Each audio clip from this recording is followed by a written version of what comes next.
So my first question is like, why you wanted to become a filmmaker? Like, there was a point of time you realized that I want to become a filmmaker.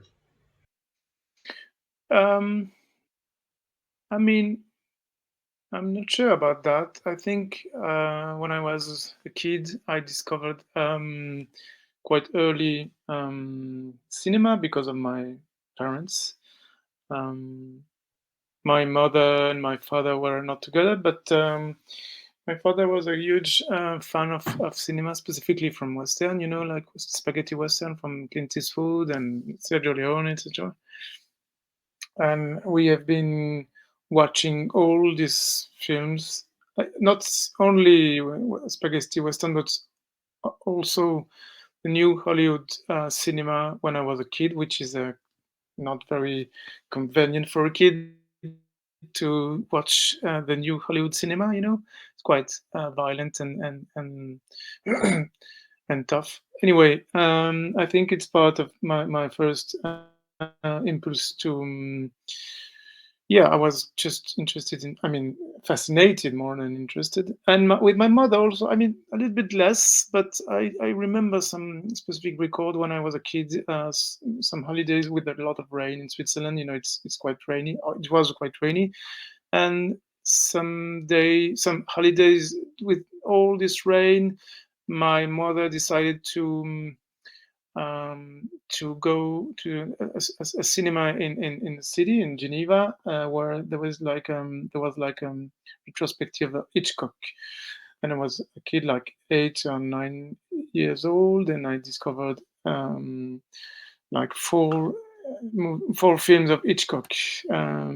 It was completely fascinating. So I think it's the first record, but then life is strange, and I become a filmmaker. Then you also went to film school as well.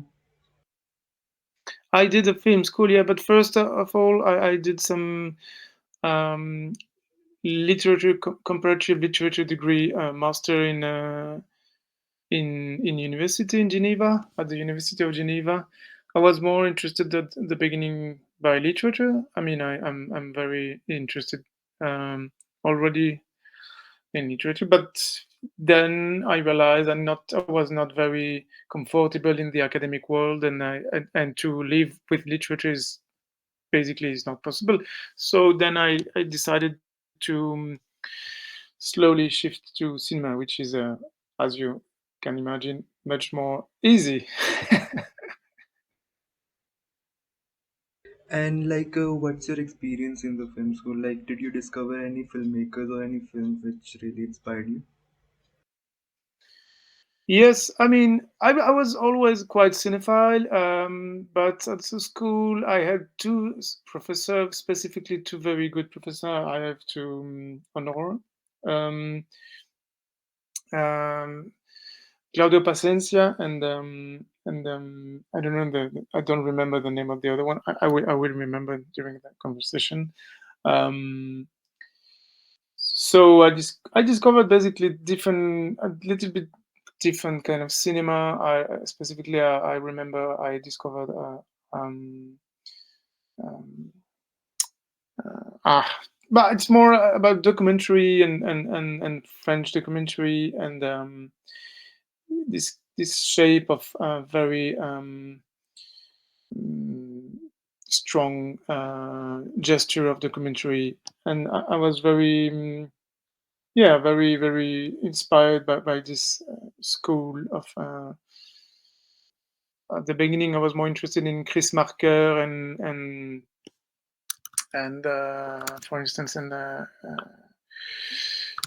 sorry, I'm just yeah, Robert Kramer kind of documentary, but then Alain Cavalier, Alain Cavalier and all this kind of cinema attract me more and more, and yeah, I think it's quite important in my vision. This not specifically like Alain Cavalier, but this moment of my discovery of cinema. Yes. Okay, okay. So before making Azor, like, you also directed documentaries as well. So you have made a feature film now and documentary. So do you find any difference between these two mediums? I mean, I was not comfortable with documentary because of my literary impulse. I always was like overwhelmed by the fiction and by my desire of fiction and inventing all the time and quite manipulating the documentary. That's why I was interested by Robert Kramer, for instance, because Robert Kramer is quite free with his vision of documentary, but mine was not maybe not the best at this moment. So I slowly shifted from documentary to fiction because basically I was hugely attracted by, massively attracted by fiction, and I was not, I had not the courage at the beginning to admit it. But then, now I'm very, it's okay. I do fiction, but of course, very inspired by documentary and by this vision of being observing first, observing very precisely reality.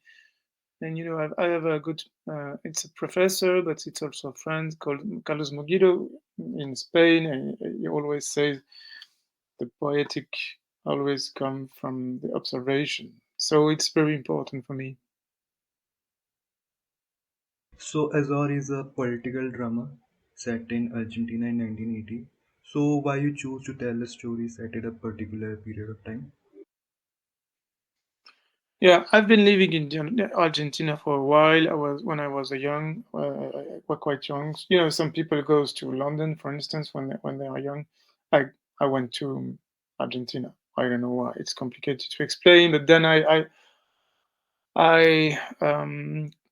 built some relationship with the country, with people, with the culture, basically, and almost not almost specifically with the literature and the imaginary. My imaginary in Switzerland, we don't have a lot of culture of fiction in cinema, and Argentina was very inspiring to me, specifically Argentinian cinema. So from this impulse and desire, I decided to make a feature film with this background, if you want. But then I have to add that my grandfather was a Swiss banker, private banker, and when I was looking for yes, for I mean a subject for the feature film, I found some notebook of him. He was doing like a trip to Argentina just at the final stage of the dictatorship. I found this notebook, I read it, and I realized that it was not very interesting at the beginning, very mundane and quite just only facts, etc., and weather, something like that. But then I realized that something was missing in the notebook, which was the political aspect and dictatorship in Argentina. The bankers are very aware of where they go and what is going on in the country they are going because of investment, etc. So I found this lack was disturbing and comfortable, and I decided to make a fiction about this feeling I had. But it's absolutely not biographical. It's just the starting point. Yes. So you have said like during your research, it was very disturbing for you. Why did you said that? Yeah, it was very disturbing. The moral position of my grandfather was disturbing. Then my own moral position was disturbing. I went there and met people from this high society in Argentina. Um, I had to lie sometimes to them because I was not able to tell them what I was doing exactly. So this awkwardness, if you want, was very strong and very inspiring for the film. And actually, I realized that I was very interested in create tension with awkwardness and ambiguity. moral ambiguity, but also, political ambiguity. So the ambiguity is a very interesting source of tension, and you have to manage to work with it because it's quite subtle and sometimes, of course, uncomfortable. But I'm very interested in that. While writing, like what was the process of writing and how much time it took to like complete the script? Do you mean for Azor? Yes, yes, for us. Yeah. Well, I mean, I first thought about my first start of the film were in 2015, I think. Then I started the writing in 2016, and then the shooting was in 2019, and then the release of the film was in 2021. So it means like 6 years, something like that, to complete all the process. But yes, it's a long period, and but I mean, it's quite long, but um, I had I learned a lot about how to achieve, because it's such an ambitious project, because it's a very ambitious film, um, not only in terms of budget, but in terms of aesthetical as well, and political, not to be vulgar and obvious. It was a very strong work and deep work. So I think it was the right time. In the meantime, I had two kids. I changed my house like 5 times, so it's a period of life basically. And about the casting, like Fabrizio, phenomenal actor. What was the experience while working with him? Well, the casting is mixed. It means that you have the French part is professional actors. The main character is acted by Fabrizio Rongione. It's very professional. Maybe have seen him in the Frères Dardenne movies. His wife Ines is played by Stephanie Cleo. She's not exactly a professional actor, because basically she's a uh, theater theater director, but she have been acting in different films. And then all the French actors were I mean, all the French speaking actors were professional. So it was a kind of work I did with them. Very interesting, but very precise and very maybe more conventional. And then all the Argentinian actors were non-professional, which means that we had to buy some structure um, to get access to them first, and then to work with non-professional actors is a very specific work, um, which I like, and I like both actually. But it was very challenging to mix both actors and to yes, to not to be completely unbalanced in the tone, so it was very interesting and but very challenging. And I really like the score of the film, like how you build tension in the film with the score. It's really interesting. The school, what do you mean with the school? The song, the score. Okay, the score, yes. It's interesting because the score, I mean, the musician Paul Courlet, it's a friend for a long time, but I was not very uh, I was aware. I was not aware of how I was going to work with the music and the score and the presence of the music in the film. But then when I at the beginning I was more purist, saying there will be no music. But then when I just finished the shooting, I knew that I was, yeah, it was playful to work with the music and to play with the genre thing, like the rules of the genre, etc. Genre. So it was just during the COVID I had time, the COVID moments of we just begin the editing during the COVID. So I had a lot of time, and I thought about what kind of musician I wanted to work with, and I remembered my old friend Paul. He's completely crazy and inspiring, and I wrote him, please, do you have something that you didn't use in any project, and you can send me by email something like uh, you had in a hard disk, etc. And it sent me a lot of things, and one of those um, things I found those score. I mean those music score. Yes, files. So it was like very surprising even for me. So, are you currently doing any projects right now? Any other future projects? Currently writing or shooting something?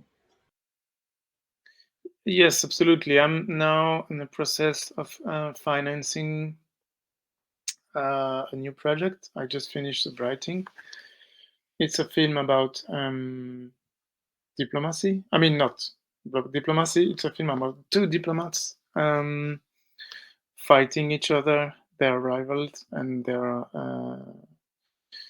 fighting each other. They are not supposed to fight each other because they are diplomats. So um, things get quite complicated. And they come from two neutral countries, Switzerland and Austria, and from two rival cities, Geneva and Vienna. So it's a period film as well, a little bit more early from us. It's like 90s, during the 90s, just before and just after the fall of the Berlin Wall. And it's about how diplomats can fight. And if you could recommend your favorite films and filmmakers as well. Yes, I don't have any recommendation because it's not up to me to recommend nothing. But if if I had to say to somebody who doesn't know anything of cinema, maybe I would start with oh, it's a complicated question. Of course, with silent cinema, with the silent Renoir period and the silent Fritz Lang period, but also of course, the Fritz Lang of the German part of Fritz Lang. I love Lubitsch. I love Bresson. It's a bit later, but I love him. I think I come directly from Bresson. And Melville is great because is quite abstract and yes, precise and as funny as melancholic. I think yes, it's a good starting point. Then to finish after you could mention the new Hollywood period. I mean, I prefer the classical period like Howard Hawks, etc. But new Hollywood, it's very inspiring also, I have to say. So, last question is, if somebody wants to become a filmmaker, like what advice would you give to them? Oh, this is a good, difficult question. I think if you want to become a filmmaker, first you have to be sure, and no, you have to believe that the important thing is not far away from you. Everything important could be just here, just in front of you. That's the first thing. And then, um, yeah, I think in my experience, it's just about work and discipline, which is not very sexy because, uh, yeah, I don't have like a visionary or a completely, how do you say that? yeah, I just think it's about to be able to dig in very deeply and on your own obsessions with a lot of work and a lot of discipline. If you're not able to work to wake up in the morning, for instance, and to create your own desire to work, and then to be able to convince somebody else of your that desire, and then oh, it's all about this, discipline, and then to be convincing. So I think it's quite pragmatic, and you have to, yeah, you have to dig in like that. Okay, okay, great, great advice. So, Andreas, thank you so much for joining.